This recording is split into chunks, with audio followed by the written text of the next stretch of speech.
Is it on? It's on. Okay. Good evening, everybody. We may have some people walking in on the late side because we understand that there's a parking problem out there. I hope you didn't experience that, did you? Yes. No, that's terrible. I'm so sorry about that. Well, we'll have stragglers coming in, so be patient with that. Anyway, I want to welcome you on behalf of the Network for Responsible Public Policy. I'm the president, Rhoda Shermer, and I thank you so much for coming. We really appreciate it. And I want to thank those of you that were able to contribute a tax-deductible donation. That donation makes tonight's program possible and some of our future programs possible. I also want to thank the League of Women Voters of Fairlawn. Yes, ladies. And the League of Women Voters of Northern Valley. Yeah, because they've been supporting us, and that's just marvelous. And I have to thank FDU because they're a marvelous partner. So thank you all.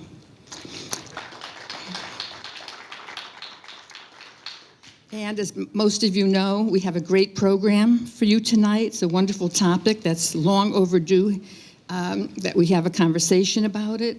Garbage and waste is a critical challenge, and kicking the can down the road is not the solution.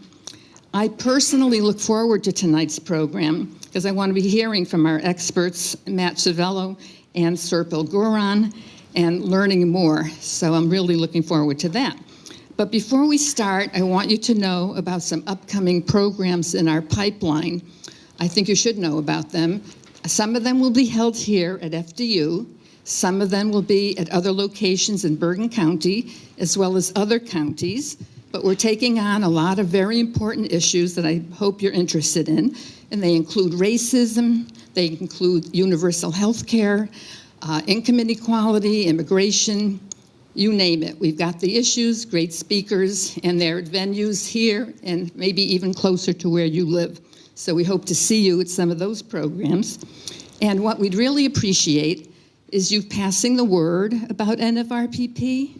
Urge people to visit our website because that's how people hear about us, and that's how they attend programs and have an opportunity to get really reliable information from experts. So that's what we do, and your help is really welcome.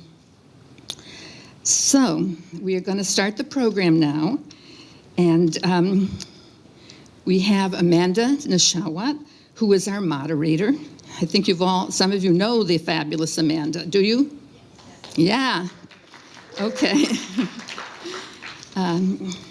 So it's my pleasure to introduce her. She's currently the environmental director for the town of Secaucus, as well as chairwoman of the Secaucus Environmental Committee. She was appointed the town's official recycling coordinator after receiving her certification as a recycling professional from Rutgers University. Amanda also has a master's degree from Stevens Institute in Sustainability Management, and I'm pleased to tell you that Amanda serves on the NFRPP Advisory Board. So please help me welcome Amanda to the podium.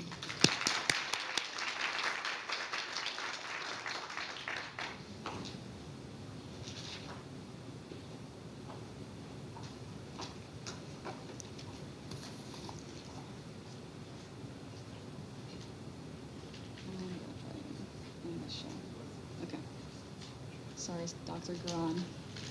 I'm trying to get you to the top here. Okay. Hello, good evening. My name is Amanda, and tonight I will be your moderator for tonight's panel titled, Handling Our Trash, Getting to a Circular Carbon Economy.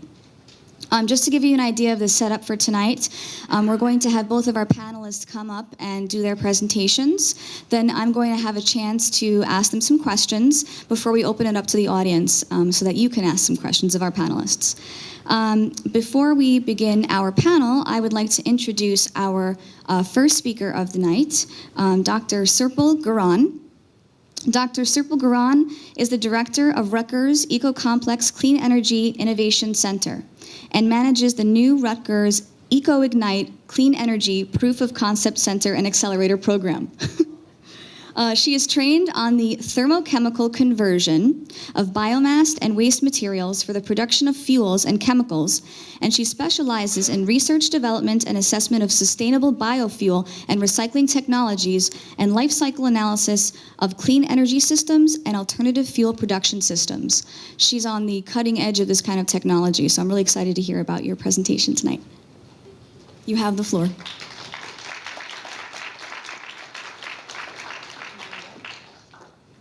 Thanks, Amanda, for this generous introduction. Good evening.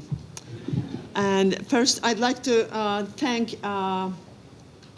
Ms. Rhoda Shermer for, I'm just going to write. Yes, and I was just trying to start the slideshow also. I'd like to thank Responsible Policy, Forum for Responsible Policy Making, and also all of you at this evening hours, you for your interest for this rather very important topic and being here. And so my name is Serpil Goran, and as Amanda mentioned, I am part of Rutgers University. And so we're going to talk about some waste matters. All right. And when I was asked by Rhoda, so, we said, let's, how can we create this conversation? We should really be informative, what's happening, and what are the potential solutions, so then we would like to discuss also. So Amanda is going to decide how to handle the questions, but if there are any burning questions, please do not hesitate to interrupt me. If I am not clear or anything, it should be a, rather informal conversation. But before, as every speaker does, let's start with a little bit information about our center, a little bit advertisement. I manage a center. It's part of Rutgers University. And so this center is located in Burlington County. And I am part of Cook Campus, SEB's School of Environmental and Biological Sciences, but also I am managing this center. It's a business incubator. We help young companies and startups. As Amanda mentioned, also we have an accelerator.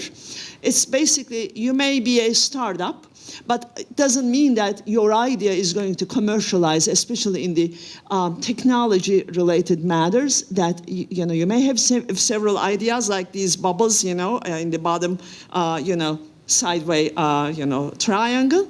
Not every idea, unfortunately, becomes commercialized. So invention to innovation takes a village, we say that. So your technology has to be proven, and your concept has to be assessed, and then you have to be able to scale it up, and then obviously commercialize. So we have lab space, office spaces. We are part of New Jersey Economic Development Authority. Also, we are serving as workspace rent support. If any young company, if send them our way, because we have lab and office space available.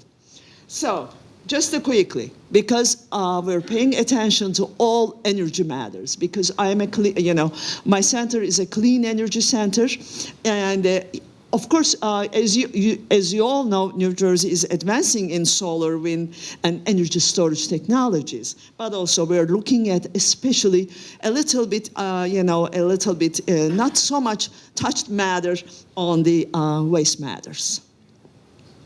I'm sure you all hear in the media and, in the social media or, cable TV, waste matters. Everybody is talking about, we're going to be crowded. We're going to be how many billions we will be.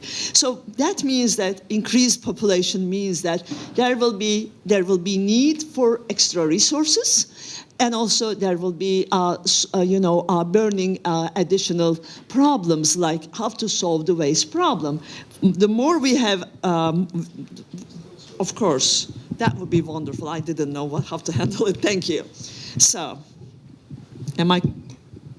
okay, appreciate it. So, let's take a look at some numbers. I just wanted to share with you certain numbers that, just to set the stage for our conversation, really.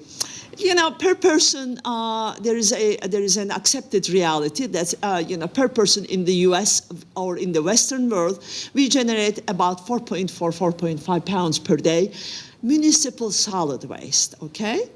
And so that means that in the US, we are more or less, we are generating around 250 million tons municipal solid waste. However, this waste does not include human and animal fecal matter, and cows and pigs, and okay. And then if we are adding the erosion with agriculture or land use practices, there is waste involved with that too. And then also certain modelers are making some certain modeling, and air pollution and all the CO2 emissions and everything. In fact, our waste footprint is much higher than 4.4 pounds, folks. It's even there. I am not saying, the modelers are saying that it's much higher. It's almost like 300 pounds, believe it or not. But it's just to set the stage, you know. I am not debating how much waste we are generating today. But it is rather important, and with the increased number of population, it's going to get worse unless we change the paradigm, shift the paradigm. What we're doing currently. I'm sure you all heard in the news or, conversations, wherever in your networks, we're doing linear economy practices currently. It's basically what we're doing. It's in the either product way, and we are digging for the minerals, or we are growing plants, all right, and then we are creating something. Either it's either food product or consumer goods, anything. We use it, and we are so spoiled sometimes. Even if it doesn't get old, we just throw it away. Or if it is a food, we're not finishing the plate, we're throwing away. And then basically, where does it end? It ends either in the landfills or incinerators. This is linear approach. You dig it, grow it, use it, throw it away. Again, we are doing the same wasteful linear economy approach, because it's also, if you're making money with this in this line, it's a very good thing, Make it, throw it away. Again, make it. However, we are polluting and we are shooting ourselves on the foot. So, and then take a look at U.S. Rhoda was talking, and then she just, hit the one of the, buttons here, and so U.S. municipal solid waste. She already shared this slide with you. Let's take a look. It's a busy slide. Why am I sharing this with you? In the U.S. municipal, please take a look. Only the bottom row, MSW, and is about like 260, 250 million tons. However, the percentage of recycling is only 28%, all right? You can go to, classified paper, glass, you name it. I am sharing with you, it's EPA's, table. And only recycling, you may feel that, I am recycling, what's wrong with that? But recycling is not solving the whole problem. And so I have to go back, actually, because I think, with linear economy approach, we're doing a little bit recycling, and we're trying to improve our current linear economy. Yep, we are consuming, and then we are recycling a little bit, and then things are going into recycling center. And then the residue, again, it's ending up in the either landfills or incinerators. And obviously, recycling centers, materials in the recycling centers. If it is aluminum, it's pretty good. If it's glass, a little bit questionable where it ends up. If it's paper, it's a little questionable. If it's plastic, and then also, as you know, we have single stream. Some genius decision makers decided that we have single stream recycling. The research shows that with single stream recycling, the recycling rates increased. There is no doubt about that. But the quality went down. The cross-contamination is unbelievable. And so basically, the residue amount at the recycling centers went up. Yep, recycling rate increased, but the residue is going back into the landfills and incinerators. So basically, as all you heard, that I will come back to this slide maybe a little later, but it's basically, as you know, since 2018 January, China stopped getting our contaminated plastic waste. Why? It's contaminated.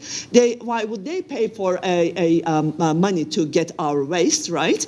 And because they have their own waste. Why would they, why would they care about our contaminated waste? And they said that unless it is unexceptionally uncontaminated, they would take our plastic waste. And so our waste is basically piling up. Recycled plastics, I should say, not the waste, plastic waste, piling up in the recycling centers. So this is, you have seen. So the goal is, they means, when I say they, China is not getting our recycled plastics anymore.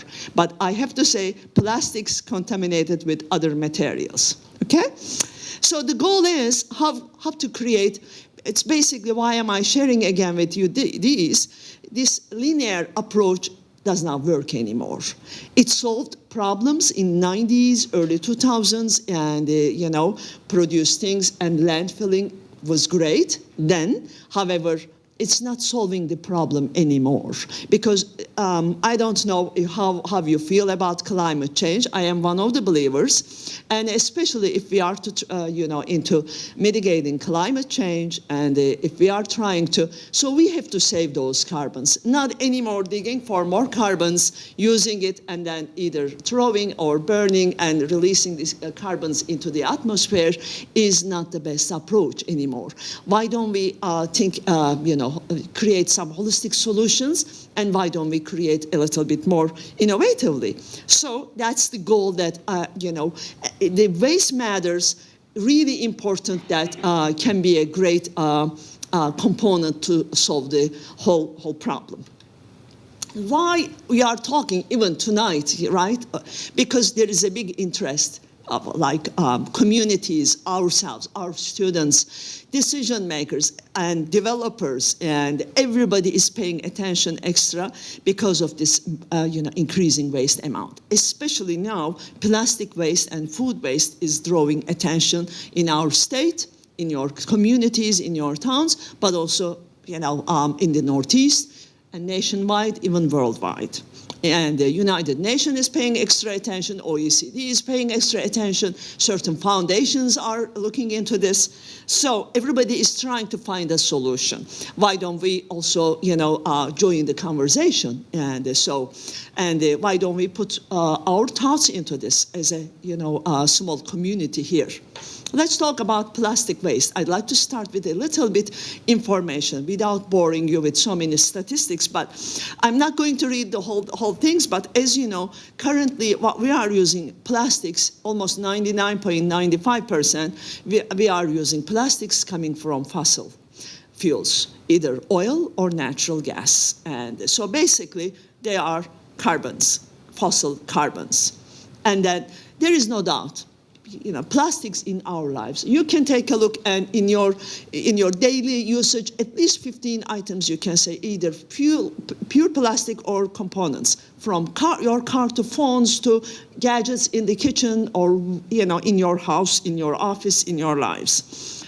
So global plastics production, there is no need to repeat that. And again, I mentioned about single-stream recycling. Let's not even, So we are also too much of, we don't go to stores anymore, and we keep ordering goods. Those goods are arriving in cardboard boxes, but also specialized, also certain plastic and paper combination packaging. What happens? We throw the package, and we pass the holidays, but doesn't matter. And so the Valentine's Day came and gone. The birthdays and so many, the gift seasons are all the time. So even for our needs, we keep ordering, and then the packaging is unbelievable. We gotta solve this packaging, and so whoever is making those packaging, they have to be responsible somehow. But I'm not going to go tomorrow to them and take your package back. Somehow we have to be creative. We have to create a rather good economy so that everybody should see it should be win-win-win economy, so that people should be responsible whatever they trash they're generating. take a look at that. This is, I borrowed this chart. It's very, eye-opener chart. And for the flow of the packaging, plastic packaging. So, it's about 78 million tons, and it's globally, okay?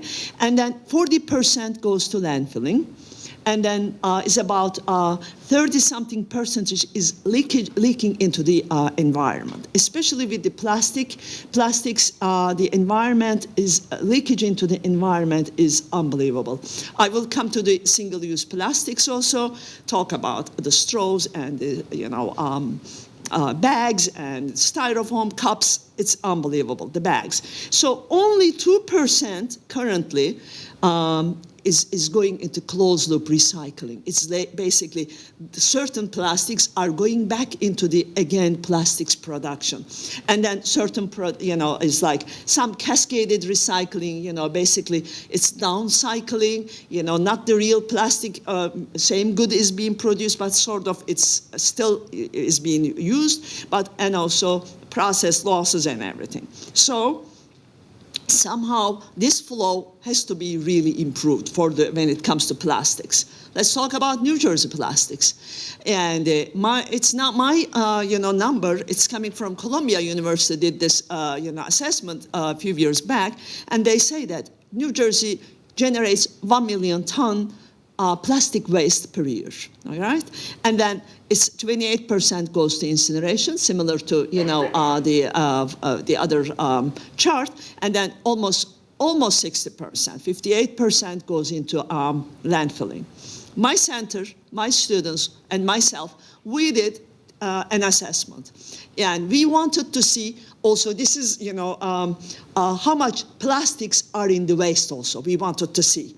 And one whole summer, we tried to assess coming in, certain groups, different, affluence, different, like suburban, urban, rural, and urban communities. And we assessed their plastic waste, percentage in their waste, and it's about 18% waste is plastic. You have to see that, from plastic chairs to toys and everything, and obviously materials, and so shampoo bottles, you name it, everything is in the waste. People unfortunately do not recycle well.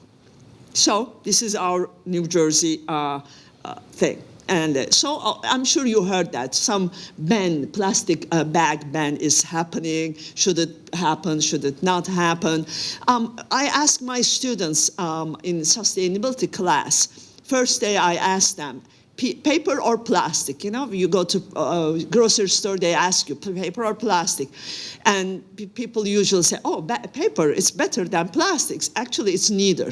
It's basically, we gotta promote multi-use bags. If it is a plastic bag, it should be strong, sturdy, but you should be able to use it at least 10, 15 times instead of choosing paper. I'm not promoting plastics, please don't get me wrong. However, what happened was, also with the plastic, people were talking about how plastic waste is bad. Somehow what they did, the quality of plastic bag is so thin now. And sometimes when you go to the grocery store, they even double bag the plastics because it is not strong enough. It's not even solving the problem. So, and then obviously the bottles, cups, plastic lids, bags, everything. So, I'd like to, women voters are here, and but all the community. I'm not trying to choose one part of the, society. We buy tons of good, people get married, people, with, whatever. We buy the best of best china and then put into our cupboards, and then we even do holiday parties with plastic utensils and plates. What is this? What happened to us? We have the Energy Star dishwashers. We have everything, but we're not using our china anymore. Let's start a movement, ladies, gentlemen. Let's start and stop using plastic plates. Yep, certain, where the China is not available. And then what happened to us, unless it's health related? We used to drink water from the cup. Now everybody is using straw. What happened to us that cannot we drink from cup anymore? So it's just unbelievable that we are, and then not everything is ending up actually in the bag. It's going into the oceans, waterways, and microplastics. Rutgers is organizing end of March and about microplastics an event. So it's really, we have to solve this problem. The single-use straws, stirrers, let's use our metal spoons. Come on, it's unbelievable. So let's continue, and we need to plan ahead. And currently, our plastic waste is not going to China. What are we going to do with that? And so obviously some people are showing up at our doorsteps and they say, oh, let's burn it. And so let's not also encourage that either. So we have to find a plan, short-term solutions and also for long-term. Let's not just apply short-term plans to long-term as a long-term solution. Long-term solutions should include, integrating plastic waste, first reducing, but also certain medical plastic waste. You cannot reduce it because it's so important, and so we have to find a solution to that. So we need innovative thinking. The schools and governments, and they have to support research, and also plastics industry should be part of the solution, really. And obviously, contamination should be avoided somehow. Recycling people should come and understanding that we have to do source-separated recycling. Yep, it could be a little costly, but it will be at the end more efficient. Also, mid and long-term solutions, and obviously we have to enable secondary markets, and so for short-term solutions. And so we need also policies, and this is a great event. We need intervention, we need invention, and also policy making, decision making. These are really important things. And this state was able to create great, a renewable energy, industry in this state. Why don't we create some good, holistic solutions related to this matter also? And so, as you know, we are almost like 9 million. And the research reports that we're going to be, I'm moving a little bit now towards food waste, and it's just to underline a little bit plastic waste, where the sprawl is, unless it's not, changed in a way, we will be built up there, expecting that by 2040, 50, we will be built up. Central Jersey is going to be a 1 mega city. They're saying that. So that means that, we are very crowded, and so we are generating a lot of waste. In fact, per square of mile, our waste generation, that 4.4 pounds, you remember that I shared with you, it's much higher if you compare with other parts of the nation. So we are pretty good in generating waste, right? And so we have solar, as I mentioned. This current administration has passed Clean Energy Act, Clean Energy Act. I'm just trying the 2018 Act. We have solar already installed capacity, and the goal set for 3,500 megawatt wind, offshore wind, and then renewable energy contribution for Class 1. And so I can explain if you would like to know about Class 1, but I don't want to bore you. But Class 1 type of energy generation. And then we have goals for energy storage. Obviously, intermittent energy generation should be stored, because it's otherwise, when the wind doesn't blow, when the sun doesn't shine, what are we going to do with that? Because that's why we need energy storage, improved energy storage. And so these are real great, goals. How about when it comes to, why don't we consider helping, consider an important component, organic waste, as a solution provider for climate change mitigation? Because by now, the IPCC only said that, IPCC said some, models and international panel for climate change, they only thought that waste disposal contribution to climate change is around 3%. And so that created a notion that, so if you improve waste disposal activities, you're not going to gain too much. However, we are going to, why don't we create, the energy, they said that it's biogenic carbon, only methane emissions is considered like, contamination. However, true, if we capture all the methane efficiently, not the leakage into the atmosphere, generate electricity and displace fossil-generated electricity, but also generate renewable fertilizer, displace fossil-based fertilizer, and displace, all carbon benefits. When the researchers are saying this, the benefit would even go to 10 to 15%. So we're trying to, spread the message.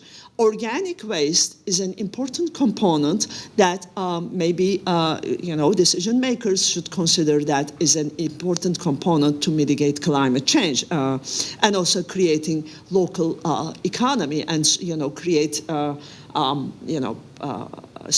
stimulate the economy. So you all know that we are wasting our food, 30–40%, So we don't even know, other than certain formulas, my center did twice, in fact, bioenergy assessment. We kind of know, however, still I cannot say, how much really clean food waste is generated, pre-consumer food waste. I'm talking about food processing industry.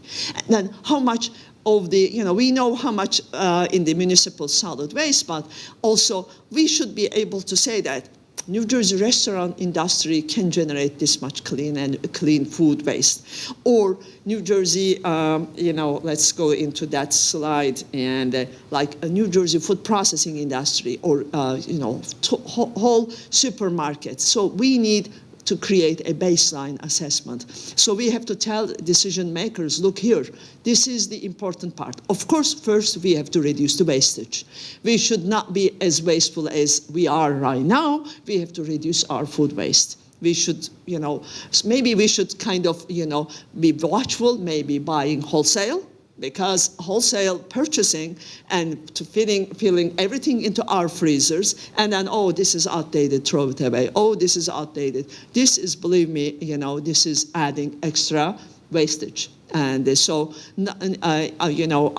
unknowingly, consumers are contributing into that. Obviously, the plates and the cooking, and so a lot of food wastage is happening. So the only I'd like to share with you tonight that with your networks, with your families, with your family members, please, organic waste should not be buried or underutilized anymore.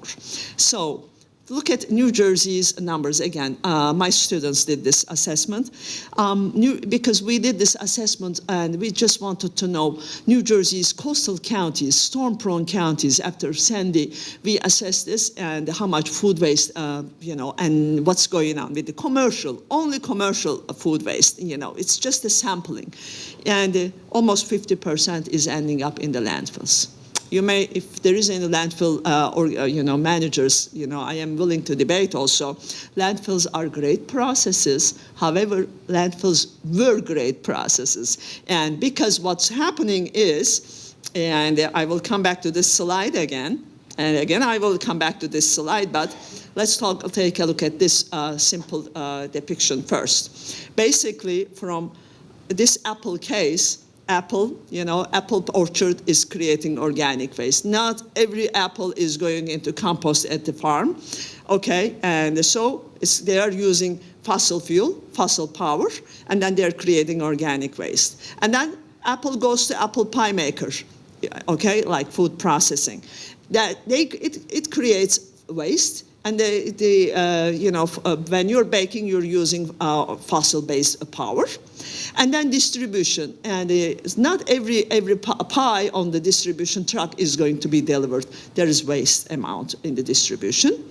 They're burning obvious fossil fuel, there is organic waste. And then that pie, or as an apple, it comes to your kitchen or supermarket. Here you are, again, fossil used energy, they're generating. And then everything is ending up in the landfill or incineration. So here you are, another, another linear economy approach. Yep, we are a little bit capturing the landfill gas, but then also landfills are not able to capture all the landfill gas, and there is emissions, and then so basically the methane is leaking into the atmosphere.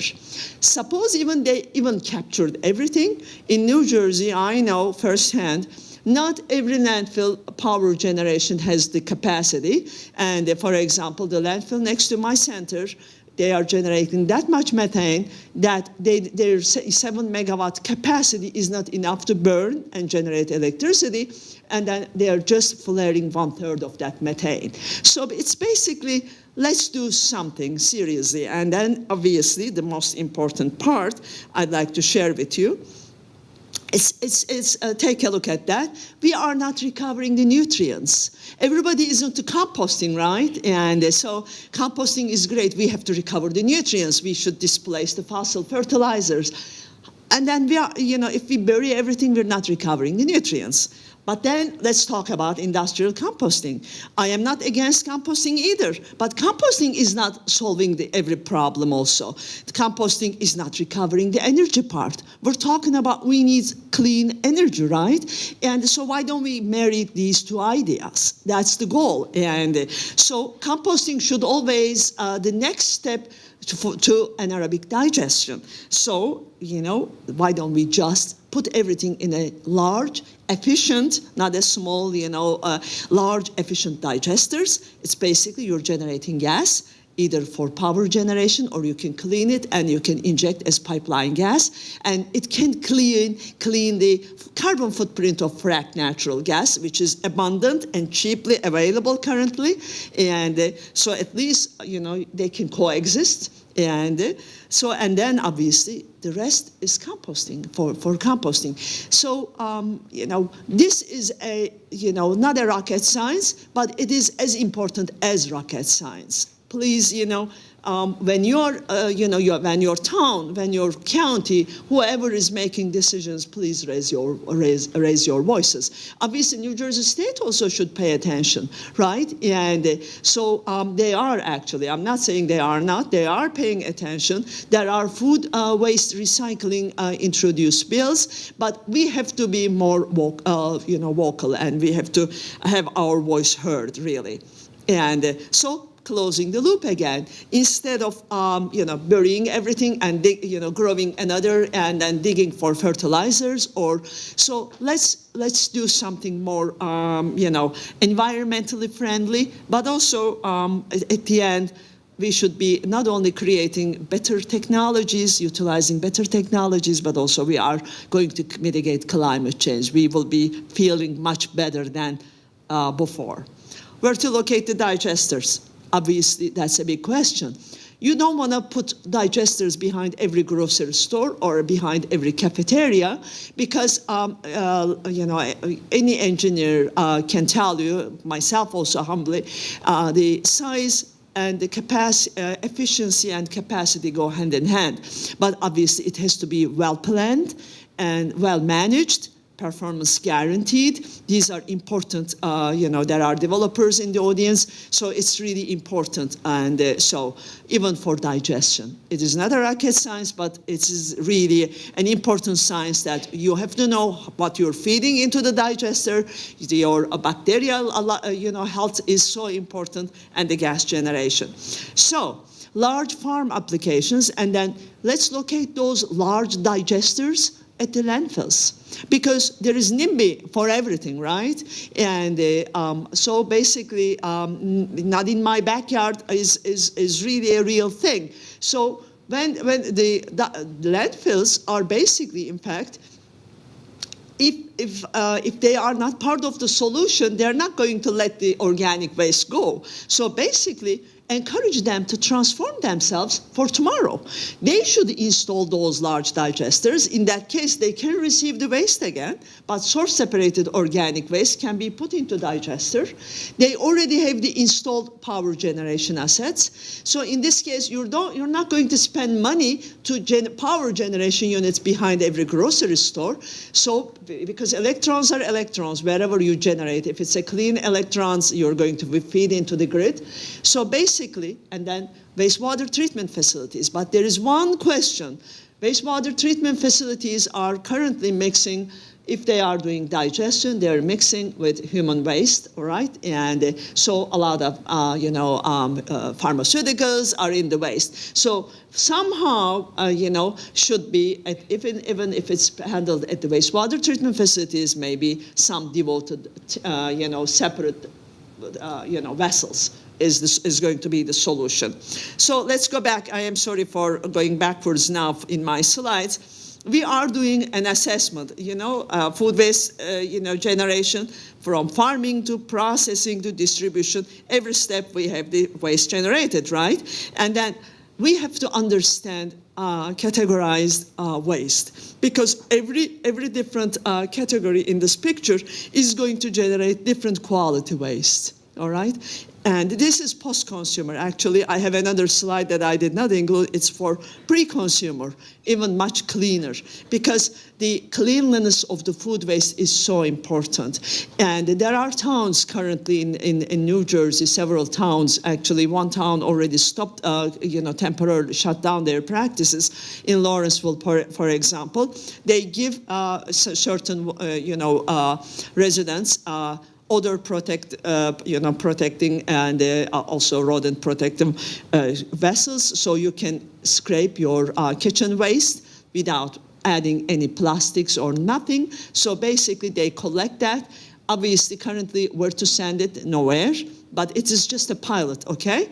But we have to be educating ourselves first how to source separate it. So we should be able to part of the solution. We should act like part of the solution, because mostly what they're saying is in cafeteria waste, especially those plastic forks and knives are in the food waste, and it is just messing up the technology. I'm now going forward in my slides, sorry about that. So we discussed about where to put, and obviously, so again, we have to try to convince with a real science data, okay, how much carbon benefits we could provide for, if we displace the fossil-based power and digesters.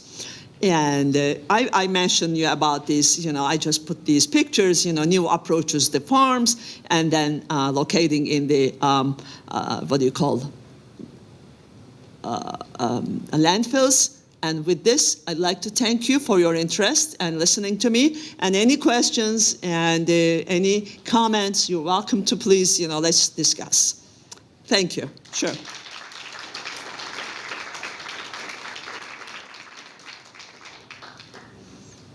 Am I on time?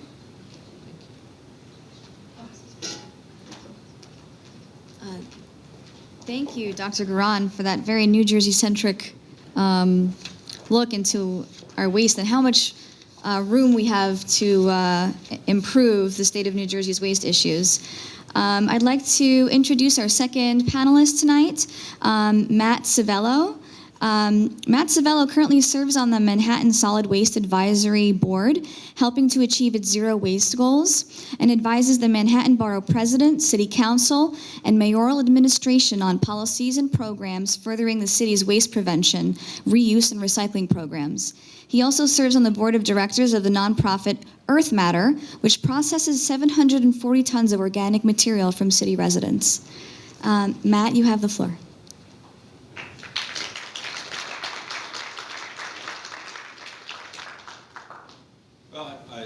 Sir Pal's presentation is the reason I came tonight, so this is why I'm here. So now I'm going to dig around and find my. Sorry. Yeah, that's always a problem. I'm going to need some, get some technical help here with the, how is that? Good? Can you hear me now? All right, can you help me with this? I just get rid of this screen. Okay. And then just click on that. No, that's great. So let's start this, and then if I make a mistake or I need more help. Okay, so so. You know, I've been spending a lot of time thinking about these issues. You know, through my work in New York City, you know, my job is to ask the question, you know, why Savelle has presented a tremendous amount of information to us. And as she said, it's not rocket science, but it is in a lot of ways rocket science. But the question is, it's a solution to a lot of the solutions to our problems are at our fingertips, and we refuse to do what we're supposed to do, or make the hard choices and enact a lot of this stuff. And so the questions that I like to answer and look at for us this evening is why? You know, what's the problem? You know, where are the disconnects? So let's take a look at this. So I want to look at the externalities, the choice, participation, and the realities of recycling. And in part of this, the word consumption is not in my title, but consumption is actually a very, very important component to what we're trying to do. So in terms of facing the reality of what of the challenge. So I'd like to welcome everyone to the Anthropocene. And this is a new proposed geological boundary. And it is a combination of the word human, from Greek, ancient Greek, and new or recent. And it has been suggested that we have entered this period in the geological record somewhere around the beginning of the industrial age. There's some debate around this. It could be as 11,000 years ago, 200 years ago, but the definition is that recent human impacts from the beginning of the Industrial Revolution, sometime around 1820, 1840, including habitat destruction, environmental pollution, animal and plant extinctions, have been so great that they'll result in an obvious boundary in the Earth's rock layers. So we've been very busy for the past 200-300 years. So let's look at New York City. Let's look at some of the lessons learned starting in 1800. And here we see some kids in the streets of New York. They are entertaining themselves at an open cesspit, and they are next to a dead horse. This is around the late 1800s. And this is a fairly disturbing and very famous picture. And there are a lot of elements in this picture that help spur New York City to clean up its act in terms of its waste disposal practices. But there is something that's very interesting about this picture. Everything in this picture is biodegradable and easily disposed of. Okay? There's nothing in this picture that will last for more than 2,000 years, right? So that's a very significant fact. New York City around 1800 decided that it was going to stop dumping the waste that you just saw in the previous slide into the Atlantic Ocean, and decided that we were going to collect the waste and dispose of it properly, and the idea was to, believe it or not, recycle it. And in those days, the waste stream was quite simple. It consisted of ash, rags, and fats and metals. So it was a very simple waste stream. It was easily handled. And we did that not for sanitary reasons or to protect the environment, but we did it out of thrift because there was a market value for these basic commodities collected from the waste stream. And then we built things that did last for very long periods of time, like the Brooklyn Bridge, which was made out of iron, stone, and cement. By 1970, things had turned ugly again, and we were buried in garbage, as you can see here. But what's also significant about this picture, this is sometime in the 1970s. I think it's down on the Lower East Side. There's very little plastic in the trash that you see in this picture. There are some plastic bags, but it's not predominantly plastic. So the summer of 1989 was the summer of metal, glass, plastic, and paper. That's when we started mandatory recycling in New York City. In 1986, we introduced recycling, but it was voluntary. Now, by the way, this is essentially where we are today in New York City with our organics program. It's a voluntary program. We're collecting organics, but it's not mandatory, and we would like to make it mandatory at some point. This is what a typical recycling receptacle looked like back then. This was for paper. I work with Brendan Sexton on the Manhattan Solid Waste Advisory Board. This was a quote in the New York Times on July 14th, 1989.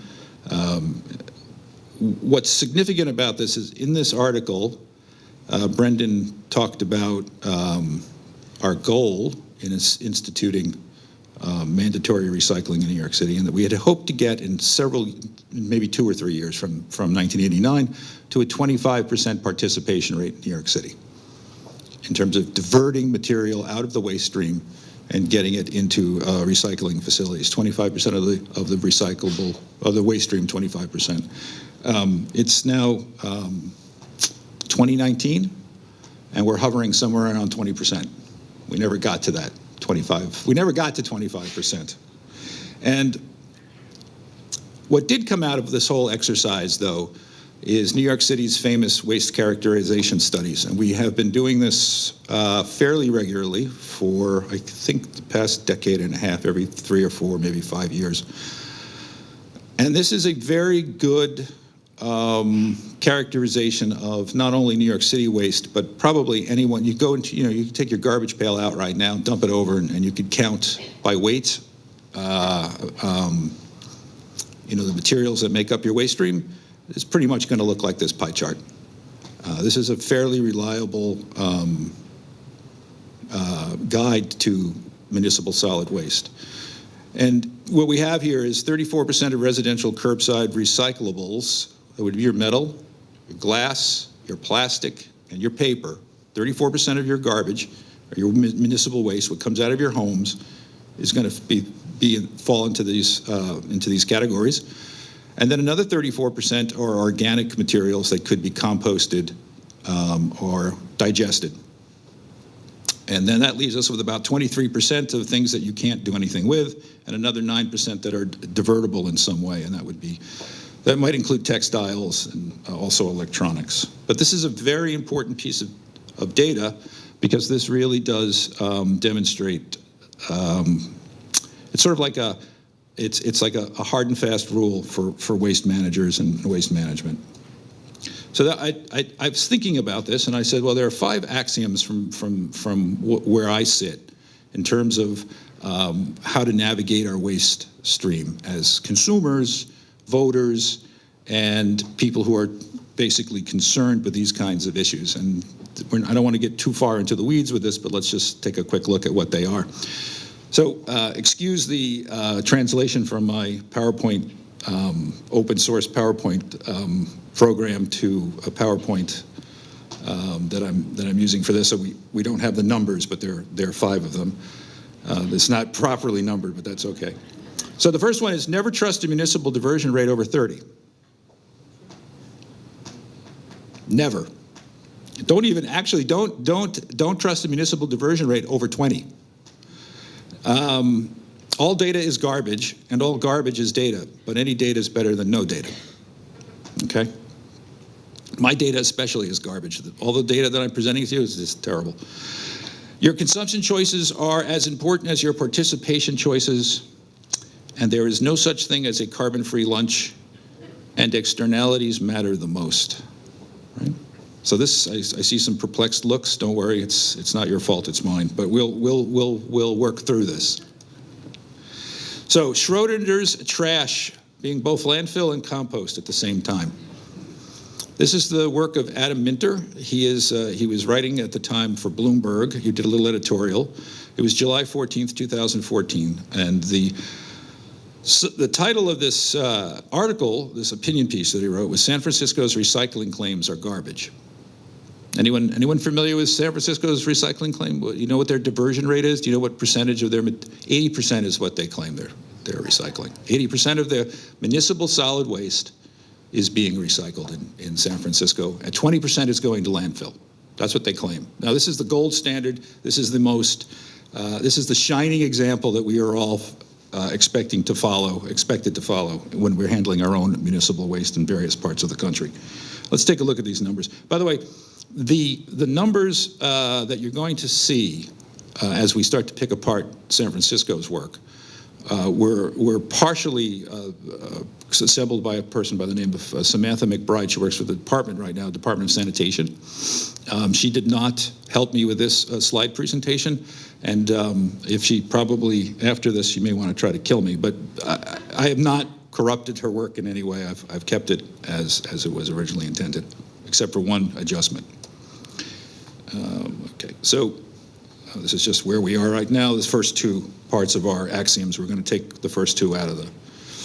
So here's, this is how San Francisco, and I don't know how that looks on the screen to you, and it probably looks like, it looks probably fairly confusing. But at the bottom here, we have a total diversion rate at the very bottom of our chart of a total diversion rate of 80%. And, well, we say, well, that's fabulous. Look at that. 812,000 people live in the city of San Francisco, and they must be recycling like crazy. But there are some red flags. Let's look at the red flags. Let's put some these are the red flags. I've put them in for you. We look at the amount of paper that they're recycling per person per day, 1.5 pounds. That's a lot of paper, right?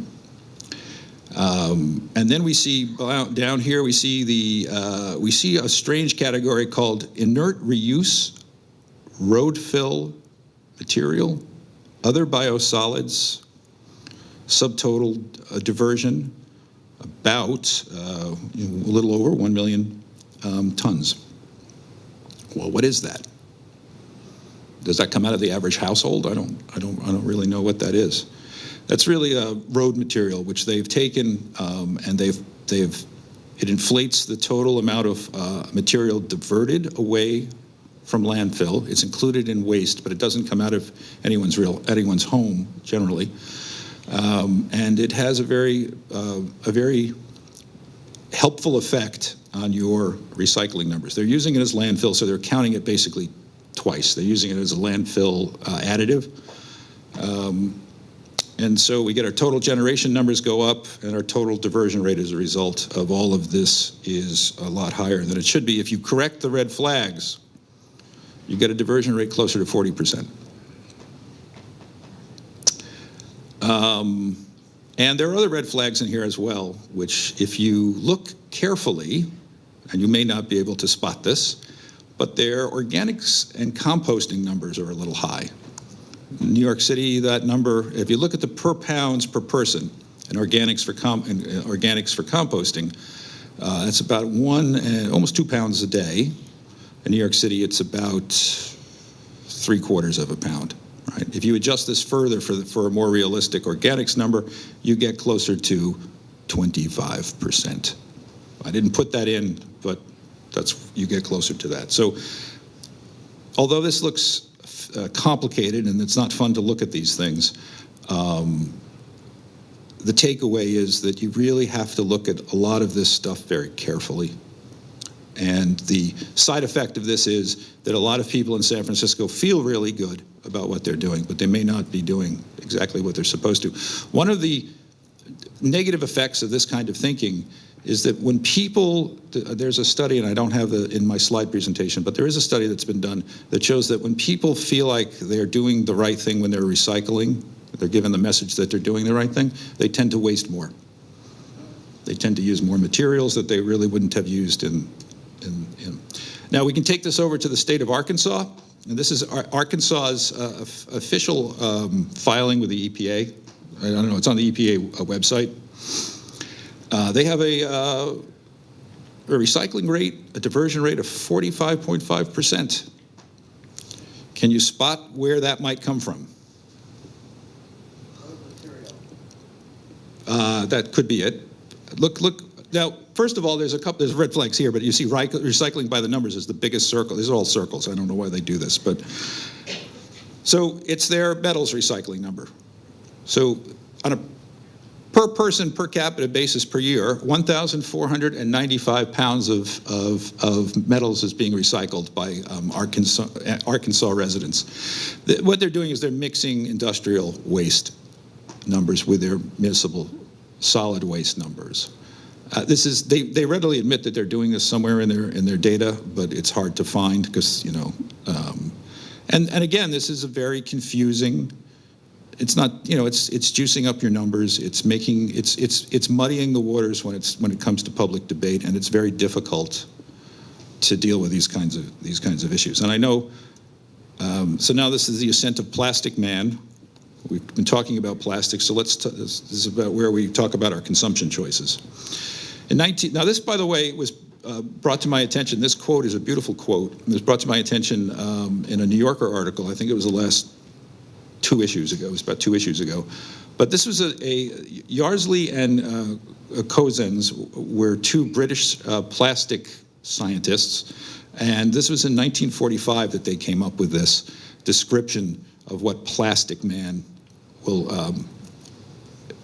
This imaginary plastic man will come into the world of color and bright shining surfaces where childish hands find nothing to break, no sharp edges or corners to cut or graze, no crevices to harbor dirt or germs. The walls of his nursery, his bath and all his toys, his cot and molded light perambulator, which is a carriage, in which he takes the air, the teething ring he bites, the unbreakable bottle he feeds from, all plastic. This is very poetic, actually. As he grows, he cleans his teeth and brushes his hair with plastic brushes, clothes himself with plastic clothes, writes his first lesson with a plastic pen and does his lessons in a book bound with plastic. The windows of his school curtained with plastic cloth, entirely grease and dirt proof, and the frames, like those of his house, are of a molded plastic light and easy to open and never requiring any paint. That's pretty accurate for the way we live today, I think, no? So they were right on now, of course, they were interested in plastics since they were in the industry, but this was very prophetic. And look at this. This was 10 years later.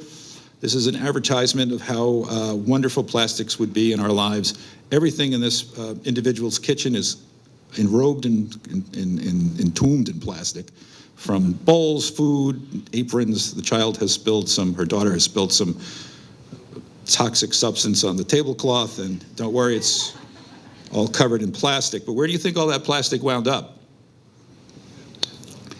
So researchers estimate that more than 8.3 billion tons of plastic has been produced since the early 1950s, and about 60% of that plastic has ended up in either a landfill or a natural environment.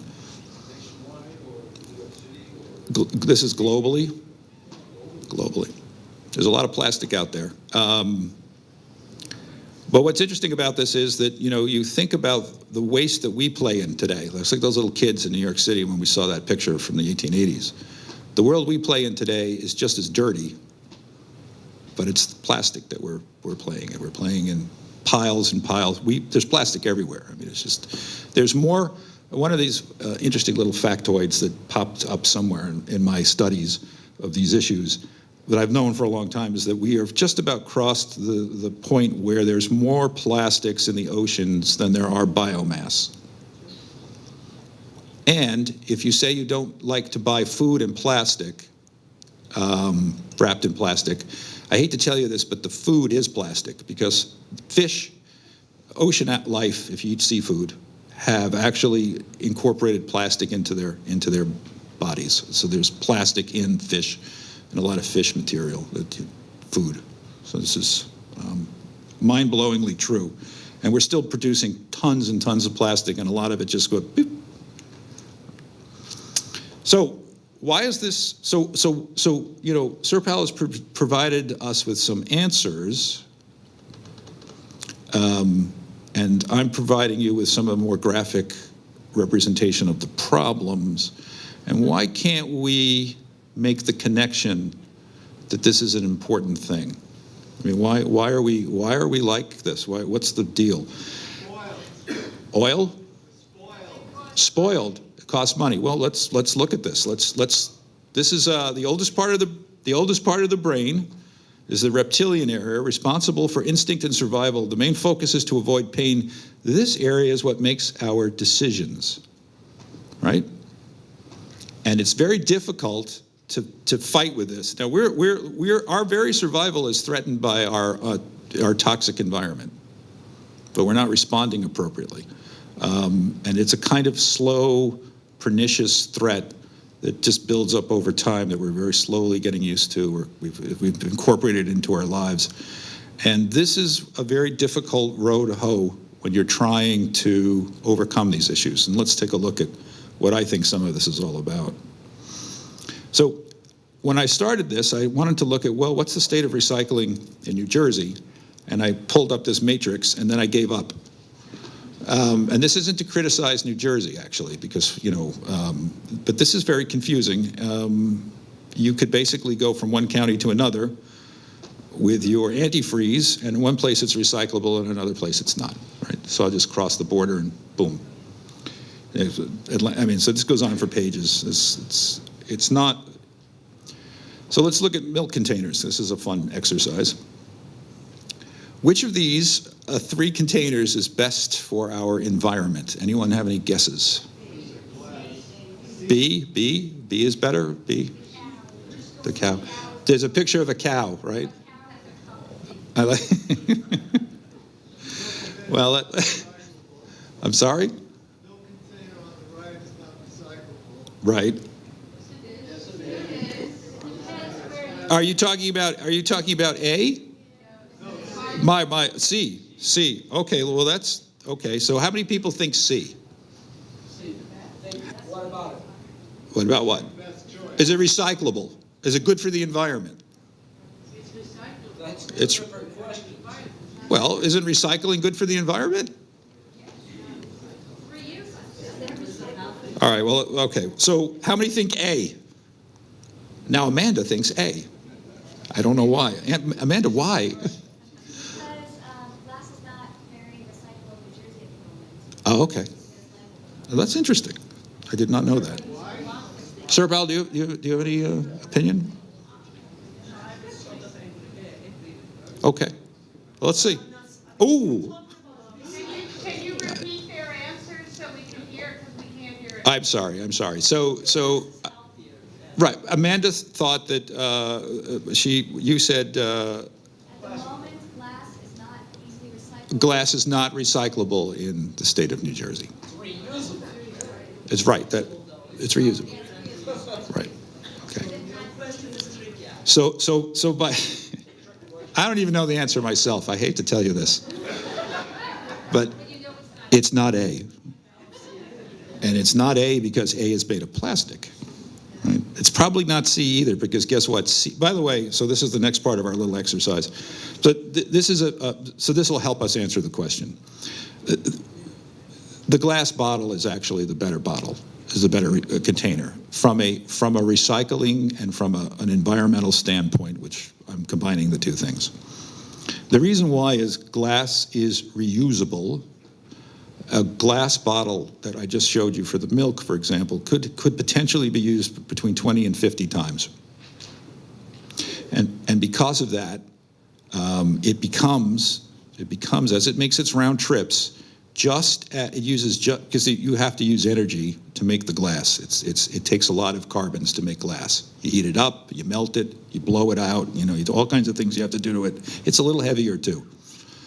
So to make a plastic jug, choice A that we looked at, you need a lot less carbon to blow out a plastic jug. You mold it out, it's very quick. But if you use your glass bottle 20 times, right, it actually uses less energy than your plastic jug, which, by the way, is not recyclable, okay? So from a technology standpoint, forget about the legal standpoint, glass is more recyclable than the plastic jug, because you can go out on the interwebs, and you can find very well-argued reasons why you can recycle a plastic jug 10 times. But it has to be in a completely, like in a vacuum in space. It's not exactly easy to do. right? Let me ask you a question. Sure. The moderator and the other panelists, probably when you said recyclable, you meant reusable. Reusable, right? But Because Amanda understood that the glass is going to go back and produce another. right. So I'm conflating those two. No, absolutely. I have absolutely. I think for sometimes you can consider reusable and recyclable kind of the same thing, right? Because we can wash the bottle, fill it with milk again, and use it and do that 50 times, right? Before it becomes unusable. Because so of these 3 milk containers, which is the most convenient? Which is the most convenient? A. A is probably the best choice. You can carry more milk, it's light, it's fun to use, right? But it's really very bad for the environment. So, but this is the kind of, we're all like consumers, right? We're making decisions, we're in the supermarket. I'm not gonna get this glass bottle, it's heavy. I don't want to carry it around, right? People, if that breaks in my car, I'm gonna have to throw away my car, right? That's how bad that is, right? And we know these, so, now, which of these 3 milk containers would result in the lower price for your milk? A. That's correct. That is very correct. You can carry more, it's lighter. Now, here's the fun part. Place the used milk containers in the correct bin. And I don't know if you can see this because I can't see the screen, but we have our mixed paper, which I know and we have our metals, glass, and plastic bin. And then we have just the regular old trash bin. So where would you put A? Correct, that's yes. And B? You would give it back to the milkman, and he would pick it up. You'd get $1. You would get $1 back. You would get $1 back in New York. And he would take that from you. Now there's a carbon footprint for that cycle, by the way. It's not a free lunch. Remember, that's one of our axioms. There's no such thing as a carbon-free lunch. And where would you? Now here's the fun part. This gets out of hand here now. Where would you put C?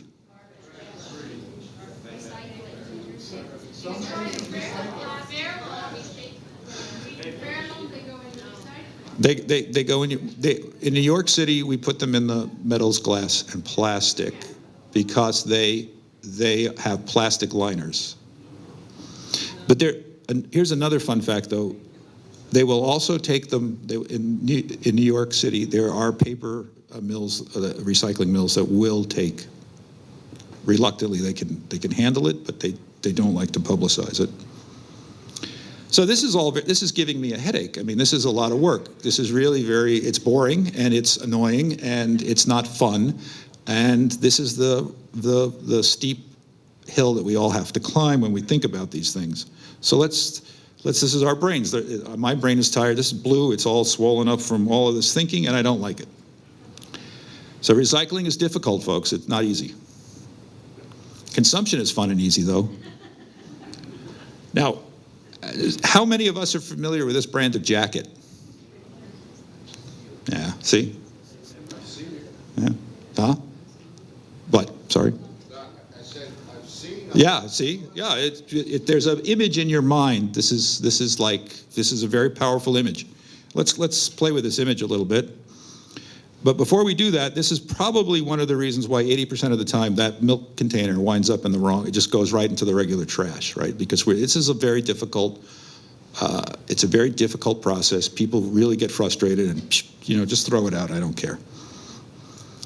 So the consumer, far from being a god, is a pawn and is in a game played by invisible boardrooms. In invisible boardrooms. This is Gabriel and Lang. This is a very famous quote. So this brings us to the last 2 parts, thankfully, of my presentation. Let's go back to our jacket. Here it is. And let's combine it with some more powerful imagery. Starbucks, right?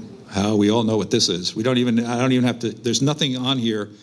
It's just a cup, which, by the way, I think that's a polystyrene cap on that thing. Number 5? I think, I don't know. Could be. Oh, let's combine these 2 things, right? There you go. Look at that. Right? So that's a very, very powerful image, right? It makes you want a cup of Starbucks and a very expensive coat, and it's pleasurable. It's fun. This is what consumption is all about. I mean, this is what we do. We are consumers. Americans are very good at consumption. But there's a dark side to all of this. 6 billion Starbucks cups. This is worldwide. This is off of Starbucks' own website. And this is not to vilify Starbucks. I don't particularly like Starbucks coffee, but the point is it's not their fault. It's what people are willing to buy. And this is the situation.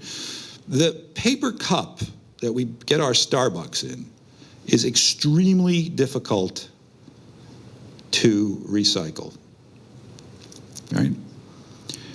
It has a polyethylene plastic liner, and it is a nightmare for most paper mills when they recycle, won't touch it. And here's another fun fact for you. In New York City, I can order a pizza and throw out the box, and 48 hours later, I could get another pizza box at my pizza restaurant, and very likely it was the pizza box that I used 2 days before, because we are very good, for some bizarre reason, at taking cardboard and recycling it into. If you get an Amazon delivery or a United States postal delivery in a box, chances are it came from New York City cardboard. So here is a model of a single. I'm almost at the end, by the way. So here's a model of a single household's waste, and I went out and cobbled these numbers together from what I could find on the internet. Some of this is modeled on New Jersey's actual solid waste numbers per capita.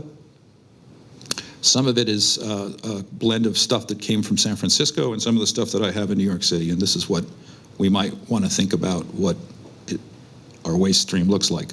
So I've created a unit of measure called the mid-sized SUV, which, according to the National Transportation Highway Safety, whatever that is, weighs in at around 4,259 pounds.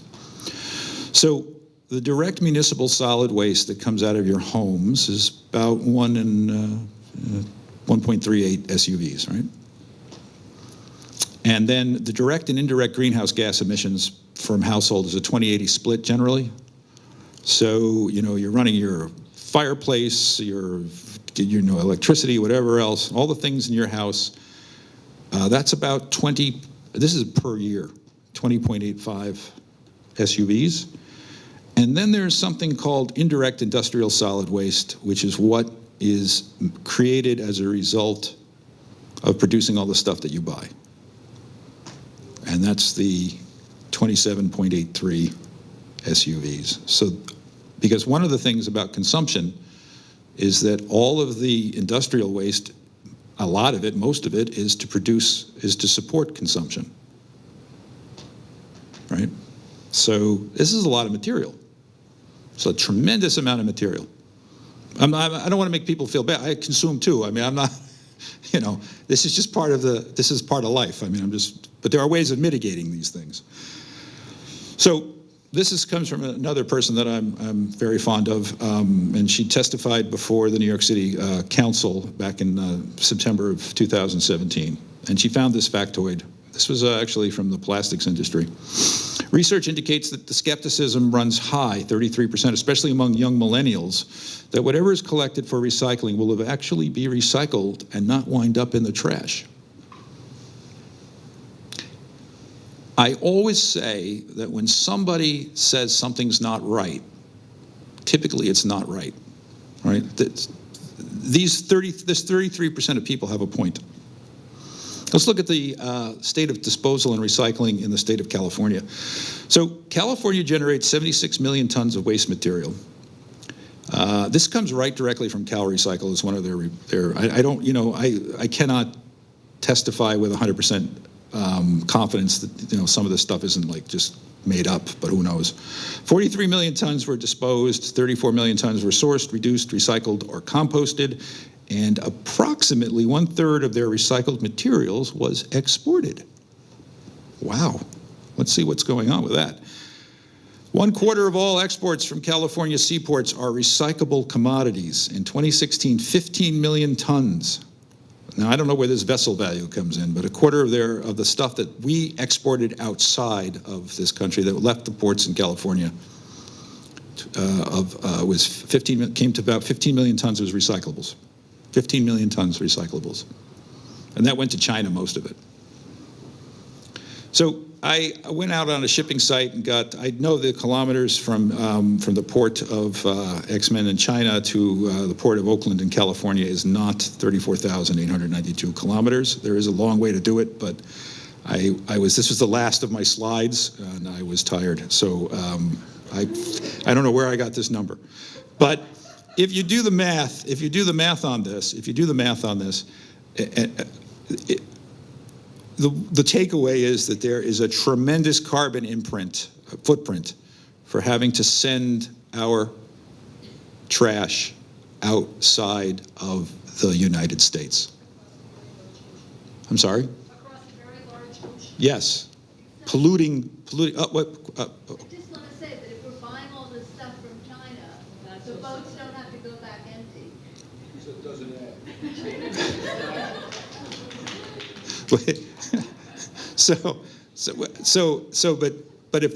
But if we were to, yes, okay, well, that's great.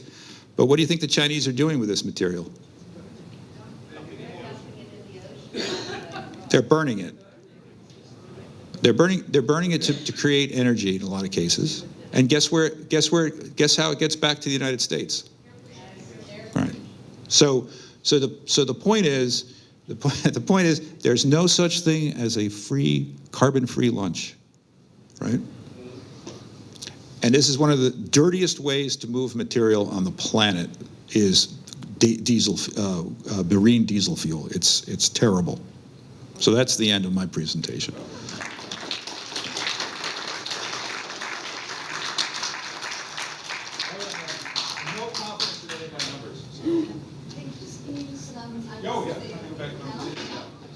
We're not done yet.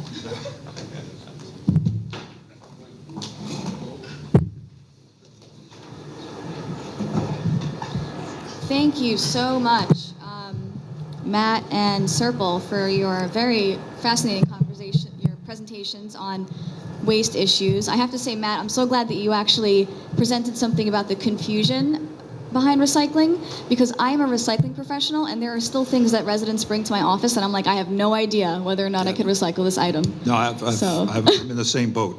Yeah, exactly.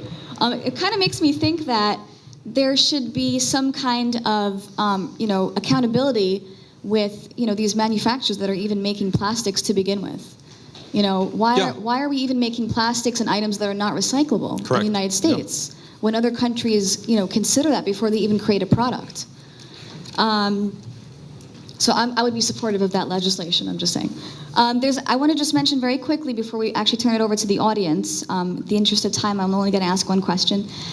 There's actually a very interesting app in New Jersey that is being supported and funded by the state of New Jersey. It's called Recycle Coach.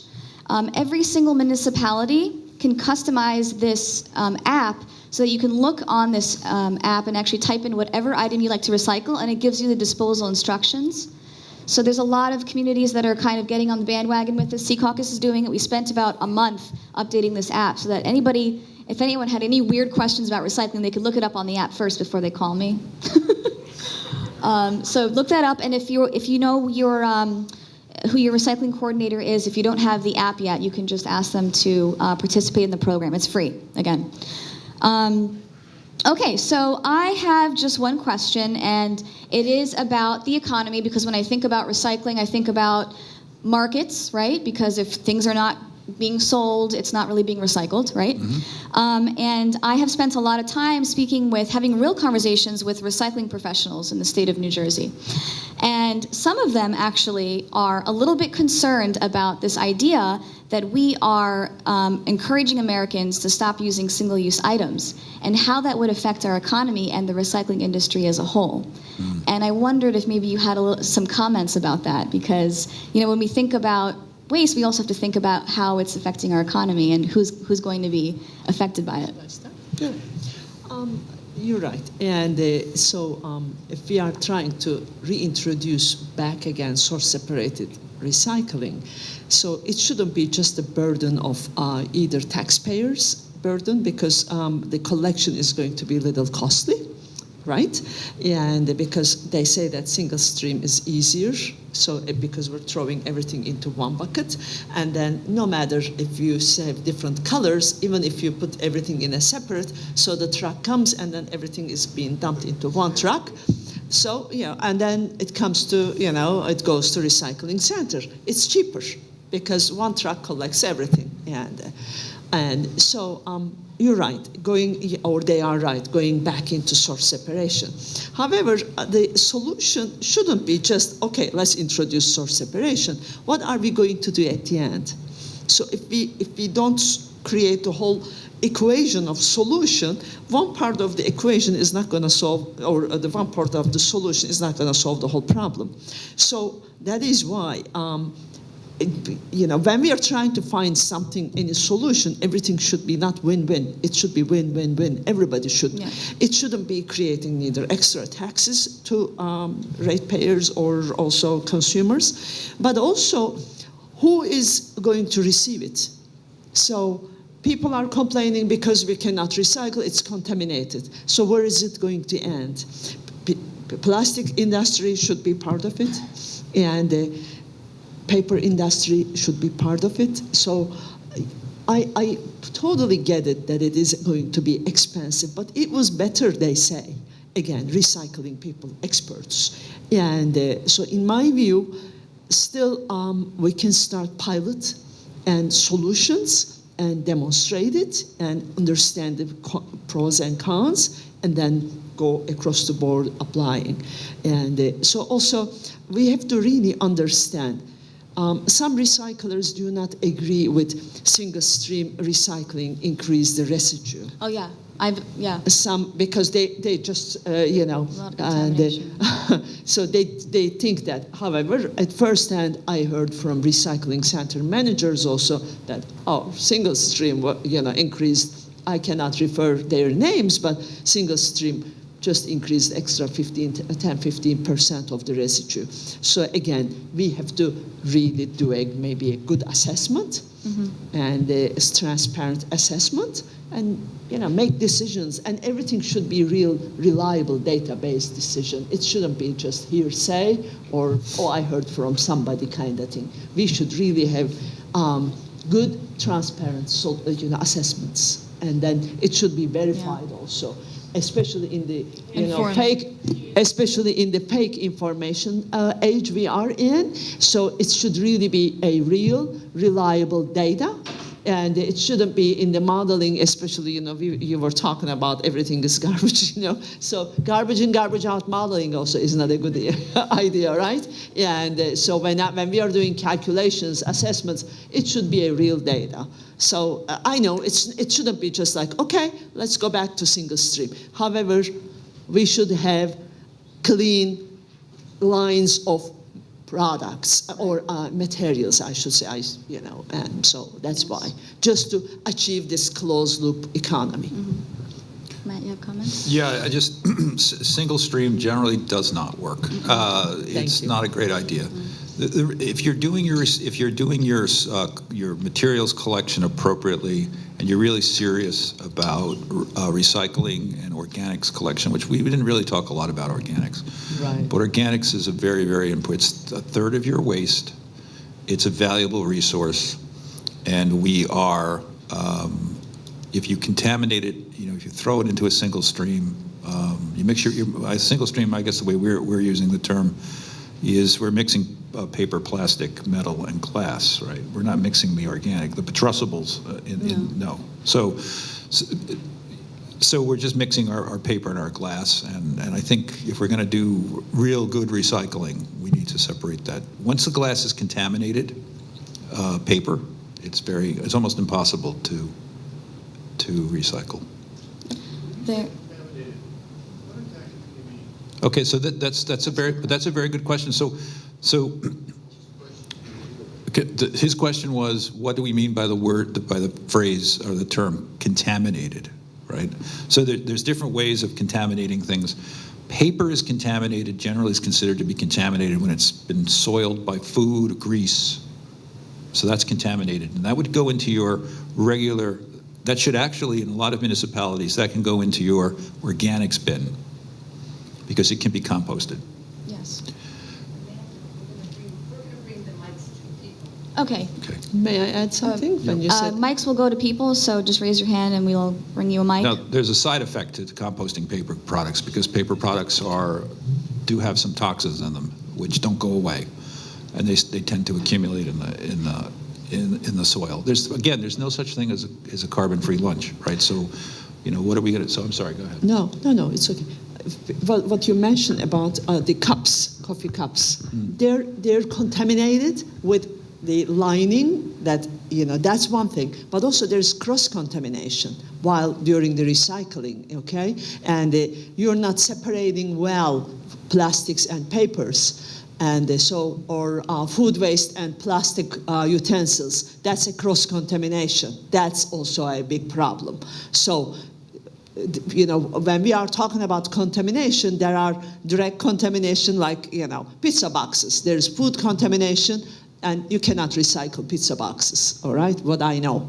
If I am wrong. You can. Well, actually, you could rip off the top. That's what I said. Right. As long So as there's that's grease fine. on it. Just the contamination. If you've ever seen one of these paper recycling plants, what they do is they take all of this stuff and they basically boil it, and all the grease and fats rise to the top. They skim it. I don't want to make anyone sick, but they skim it off.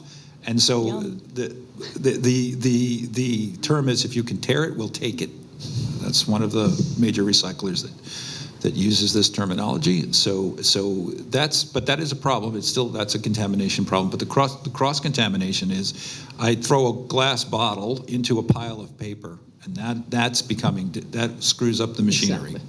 And that's a contamination problem that's very, very serious. So there's all kinds of contamination. EPS, by the way, expanded polystyrene, the styrofoam cups is in itself a notorious cross-contaminator because it breaks up, and then with the static electricity, it sticks to everything, and it becomes, once it contaminates a batch, the batch has to be, you can't get it out. It's really hard, yeah. Okay, so I will open it up to the audience, and we have a lot of hands up. Here's the microphone. Oh, I'm sorry. Go ahead. I'm sorry. Mike. I know that in Europe, for years, they have incinerated their garbage to generate electricity. I believe Essex County operates an incinerator for electric generation. Are you aware of its operation, how successful it is? Okay. Basically, why Europe started burning and why we are doing why we started landfilling. Oh, that's because obvious. we have a land, big. they don't. Right, I understand, Right. because it's cheaper and we have tons of place to bury, so we didn't go when landfilling started. Europe didn't have that much land to bury the waste, so they had to do something. They're incinerating, and still, what I know that certain countries are moving their waste into existing trash burning facilities in Norway, and so in those countries. Yep, but they are not adding additional incinerators. That's what we're trying to say. Yes, we have Essex County, incinerator, trash burning incinerator. The point we are trying to make. Because even if we continue as right now, with the population increase, there will be more waste will be increased. What are we going to do with that? So we are thinking about for the future. If we continue business as usual and continue digging for more landfill cells or adding more incinerators, are we going to continue this and adding this rather linear approach? Because these are those solutions are sort of, they were solving yesterday's problems. We're trying to solve tomorrow's problems. Right. That is why we are offering other ideas. Right. But That's the where fact we that are. you're getting rid of waste and generating electricity, which we're going to burn something. I understand. To generate However, electricity. you can generate electricity I'm not here to debate, I know, however, we have solar, wind, and also our waste can generate rather better electricity. I'm not talking about, burning plastics. Maybe in the short term, when I said short term and long-term solutions, because we are creating tons of plastic waste, let's not add additional incinerators. Because first reduce the plastic waste generation, ma'am, but then, waste is being burned. But with the population increase, the waste amount is expected to go higher. Should we add more incinerators? That's the goal. Or should we save carbons in a better way? So you are saying this, yep, New Jersey classifies trash burning, electricity generation as class 2 renewable energy. I understand that is basically you are burning the carbons. You're not digging extra fossil fuel. However, is it the best approach? That's what we're debating. I do think that that generation plant actually does work, and I know that a lot of people are happy about it. I don't think that they can capture 100% of the particulate matter that's coming off of the incineration as well. So, Not only practical. Would you want one of these? Would- Natural gas either. I mean, would- we're burning something. No, yeah, but we can burn what we want to get rid of. we are producing material. We're burning carbons to produce this material. We're burning carbons to collect it, sort it, and then we burn it. And we're producing carbons by burning it. So there's this concept of zero waste, right? Right. You're familiar with this. I am. Everyone is familiar with this. On this side of this. Depending on how you Right. define how what do you zero how do you waste is. how do you define it, right? So the definition that we tend to adhere to, where I come from, is zero waste to landfill, and zero waste to incineration, and zero waste to the ocean. Right. These three areas are no-nos. Now, that doesn't mean we're not going to have waste. We're always going to have waste, but how we treat it in regards to our future survival is very important, right? and from an economic standpoint, it actually is at the moment cheaper to send your recyclables to a recycling facility for taxpayers than it is to send it to this incinerator. It's actually Yeah. losing money in New Jersey. That's Thank true. you. That's it, Right, you yeah. just made the Anyone else had summary. a microphone? I have the sorry, mic. go ahead. And I have a see. question. Okay. The anaerobic digester, is there one working, and does it make commercial sense? Is it commercially viable Right. to collect the organic waste and produce energy? The anaerobic digestion works well. There are so many examples in Europe, and it started popping up in the United States. And United States, again, when we say, anaerobic digestion is not a rocket science, but it is, you have to perform it as every technology, you have to perform it well. And so basically you have to know who is developing the technology. Is there a performance guarantee? It's really important. But obviously in every technology, how it started in solar in the state, for example. Let's take a look. When solar industry was encouraged in the state, everybody was saying this, are we Florida? Why are we doing this? Well, we are 5th in the nation for solar energy generation currently, right? But the government created a solar-friendly environment. And now they're trying to pull it back, and so solar industry is maturing. So why don't we do this for the anaerobic digestion? Because if somebody asks you, well, you have to pay extra tax to source separate your food waste in your residence or your restaurant or grocery store, you may not agree with that. And because if the collector comes to your house and say that, well, it's expensive that I am going to, So you have to be able to convince your town. When your town is, contracting the collector should understand that. Otherwise, they're not going to be able to get that business. I am sorry. I hope the collectors are not going to get upset with me. However, when they collect that waste, right? So where are they going to take it? The digesters should be available. Right, okay, we brought this to digesters. There is tipping fee involved, this and that. You are paying your personal taxes, and the collector is collecting because town is asking. So, and then collector is going to bring it to some place to make money, right? And then digester. The digesters, currently the waste goes into landfills, and in New Jersey, municipal solid waste is $80 per ton tipping fee, right? And why do you think that landfills are opposing the digesters? Because they don't want to lose the tipping fee, all right?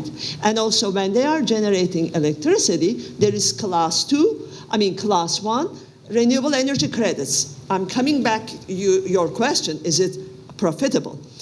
When a digester is located rather large, efficient, good digester, they should be creating very clean energy, very, very clean energy. It's not siloxane contaminated, it's captured fully, it's not leaking into the atmosphere in any way. So basically, they should be given additional incentives. So I am not saying that it should be profitable.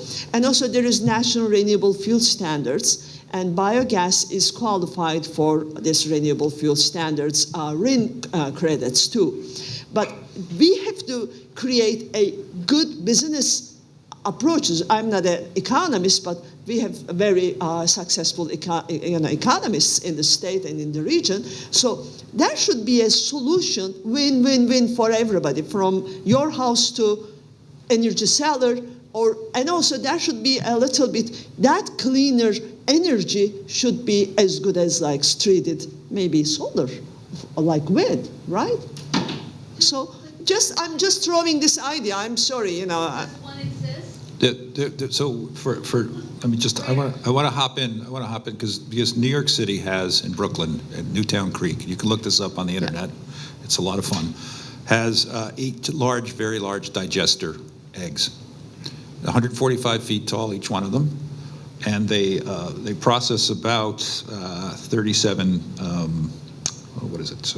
It's like 310 million gallons out of the city's total 1.3 billion gallons of waste material every day. So they take in, these digesters take in a huge amount of material, but they have a capacity for organics 500 tons a day, which is about roughly a quarter of New York City's organics production in terms of waste. But there's some downsides to these things. First of all, right now they're being fed with sewage or waste, and they're not getting a tremendous amount of feedstock from the organics. Okay, we're not getting the organics to the digesters the way they should be. There are some plans on the drawing board to grind up our food waste and put it down the sink, and then send that to the digesters, and then filter that out, and then digest it and produce methane. The digesters, the way they're set up right now, I think the number is like they could provide gas to heat 5,100 homes, but they're running well below capacity right now. But there are downsides to this as well. First of all, if we put the material down the water, the drain, and sent it to the waste treatment plant, anytime it rains in New York City, I think it's like a quarter of an inch or a tenth of an inch, that water gets pushed into it overflows and it goes into the waterways, which is it's a horror show. So you got to be very careful about that. The second thing is, as Serpil has talked about this in her presentation, the material that comes out of the digester, there's 3 products. It's methane, water, and solids. The solids still have to be disposed of, and they're very often highly contaminated with pharmaceutical waste. If you mix it with human waste, right? And because it comes through from the human waste, and also look, people throw pharmaceuticals down the toilet and the drain, which is absolutely an environmental. Some of these pharmaceuticals are really serious not biohazards, but chemical hazards. So these are things that we, again, there's side effects to everything that we do, right? These are things that you have to be aware of what we're facing, right? But yes, and there are other examples throughout the country of I In think, every, I'm sorry to interrupt, just one more sentence. In every emerging technology, yep, we need a technology push, right? But also we need policy pull. Yeah. That should be equally balanced for a successful project. So, in Europe, it works. Why not? You are giving me example of in Europe there is incinerators do work, but in Europe digesters do work too. So why not in the U.S. too? I'm trying to promote the cleanest, most environmental friendly projects, and we don't want to promote failed projects also. It should be really successful, so we don't want any black mark on this technology. No, we're done with those kind of projects No. in Jersey. Okay, one more. Thank you. I just wanted to give this woman one piece of information, which is that Montclair State University does have an anaerobic digester there, and it works on their campus, and the woman's name is Amy Ferdinand, if you want to find out more about it. And it works great 9 months of the year. Yep. 3 months of the year in the summer, they don't have enough stuff to feed it. feedstock. So that's the only time that it doesn't That's a work. problem. But my question is actually about New York City. My understanding is that on May 21st, TerraCycle is going to be launching a pilot, both in New York City and in London. And I think it may be coming to the New Jersey area as well. And I was wondering, it's called Loop. Are you familiar with that? Vaguely. Okay. So fill me in. Well, the Loop, the concept is that they've gone to manufacturers. They've gone to P&G, they've gone to Unilever, they've gone to Nestle's, and the manufacturers have agreed to make containers that can be reused over and over again. Right. And then, so when you would put this on the porch, just like you do with an Amazon pickup, and they come, and then they take it away, Right. and then they refill it, and it comes Okay, back. that's a great idea. I mean, I'm not, I'm not opposed to that. I mean, I think that makes sense. But let's talk about human behavior. The question I have is, will people do it? You're asking for. I mean, we can't even get people to put material in the right recycling bin in there on the floor of their building. I'm just saying, what requires these things to work is there's some legislative, again, push. There has to be some kind of impetus to make these things work. We have to educate young generations Right. also, so they can educate their parents also. But I'm also a big proponent of pricing externalities of people's behavior into their consumption patterns, right? So if I can use a green straw in my Starbucks drink and just chuck that into a garbage pail and not have any responsibility after I've done that, and neither does Starbucks at the moment. And I'm just using Starbucks because it's a powerful consumption image. Starbucks is not evil. I mean, it's just the way we've set our lives up. I mean, maybe some people think that, I don't know, maybe some people think they are evil, but the point is, if I said to you, it's going to cost you 25 cents to buy that straw, maybe you'd think twice before you used it. Right, well, that's the same theory that they're doing with the plastic bags in terms of fees. The Right. one they just did in Jersey City. Sure. It is 10 cents to 25 cents. It's Yeah, up to the no. retailer to New York City, by the determine. way, uses 10 billion plastic bags a year. 10 billion. Unbelievable. Great, thank you. Okay. Okay, we have another question over here. Who has the mic? Oh, up there. But this, Well, let's just Yeah, get yeah, this let's- question with the microphone, and then after you'll. Is that okay? In Cresco, we have a Yeah, separate then- day for paper recycling, and then on another day, it's a combination of plastic, bottles, and metal cans. Is there a problem having those three items together as far as you're concerned? No, that's actually okay? Can you? The question is it okay that we separate plastics, bottles, and paper? No. On one day, there's a separate paper recycling. Okay. And then on another day, it's a combination of plastic, bottles, glass bottles, and metal cans. Yeah, you're Do you GP. see a problem having those three items That's the single stream. together? Oh, together. Yeah, the single stream. Oh, but without the paper? Without the paper? Oh, that's That's perfect. That's Yeah, great. that's fine, Yeah, that's great. That's the ideal scenario. Yeah. But that's what you should be, yeah, you should be doing that. Okay, it's just three together, the plastic, that's okay. Yeah. Yes, You commingled did- means plastic, glass, and cans. That's fine. That's totally, The paper is the problem, because once paper comes against the glass and the paper, you have to throw it Right, out. exactly. Okay, this question over Landfill it. here. 'Cause this, yeah. Yes. During World War II, there was a lot of recycling. And it was organized and it was collected, and has that been looked at as a model?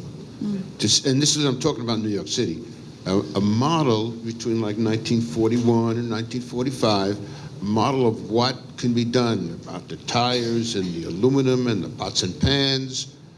True, there was no plastic then, but there was still a lot of food waste. Yes. Has that been used as a model or seen? The problem is that the waste stream has the plastic component now, and it has it's less than in the 40s and the 30s. New York City was still a manufacturing center and had a lot of very highly concentrated industrial waste that was easily collected and moved out of the city to be recycled.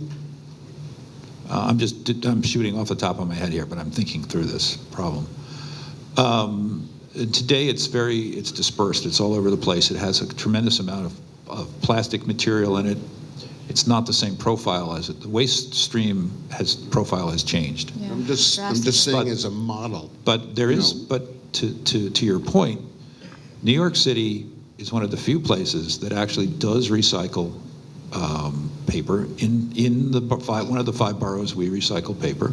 We have our digesters out in Newtown Creek, and the plastic is source separated. We have materials separation facilities that does that, but we don't do I don't think we do the plastic recycling in-house. But yes, the model.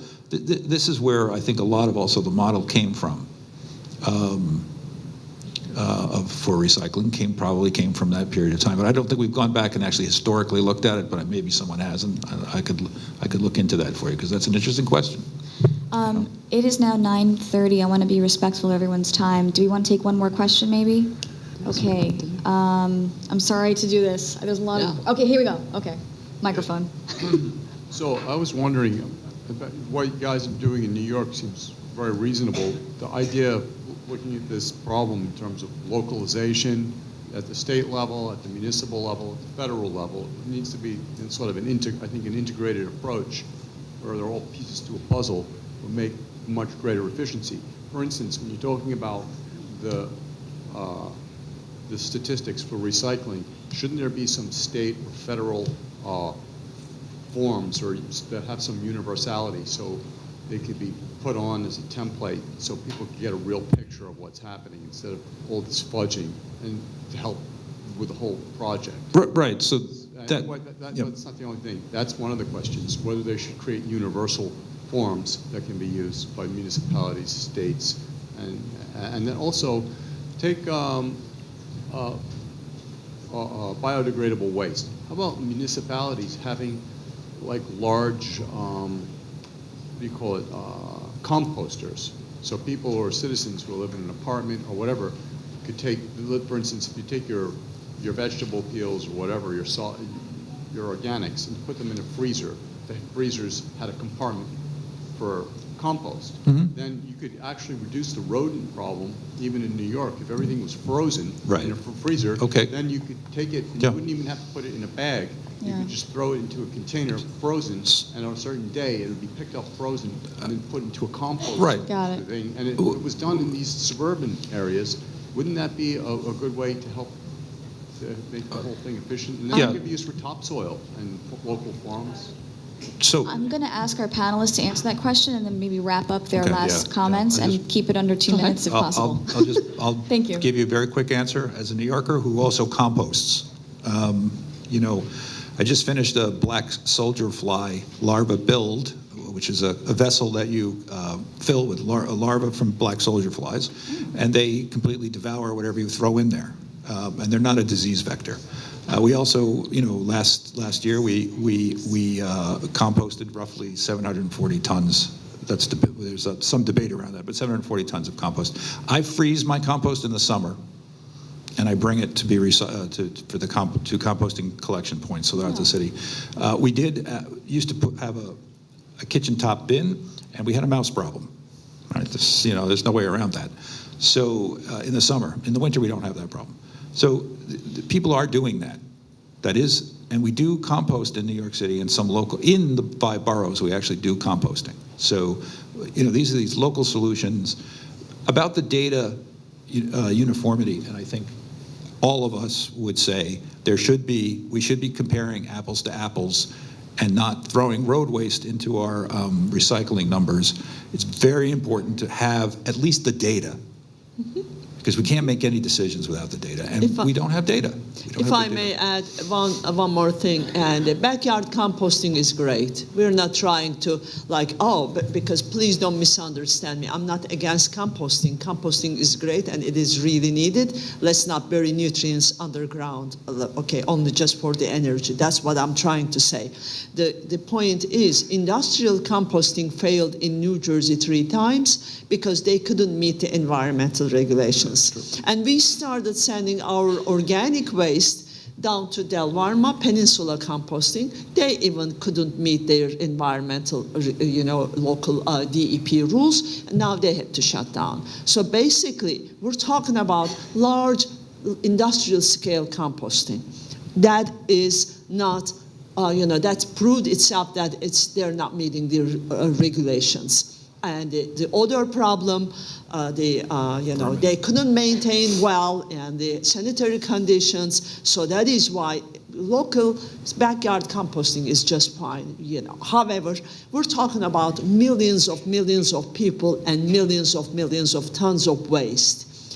That backyard composting is not going to solve the problem, and it's not going to solve the climate change mitigation problem either. So let's be more, find, better solutions. That's why we are promoting. So composting should always follow right after digestion. So. Thanks you Thanks so for your much. interest. Thank you. Thank you. Thanks everyone for coming out. Yeah, thank you so much for coming out. And I don't know, maybe the panelists will have an opportunity to answer a couple of questions afterwards. I know some people had their hands up, if that's okay. Sure, that's fine. Thank you so much.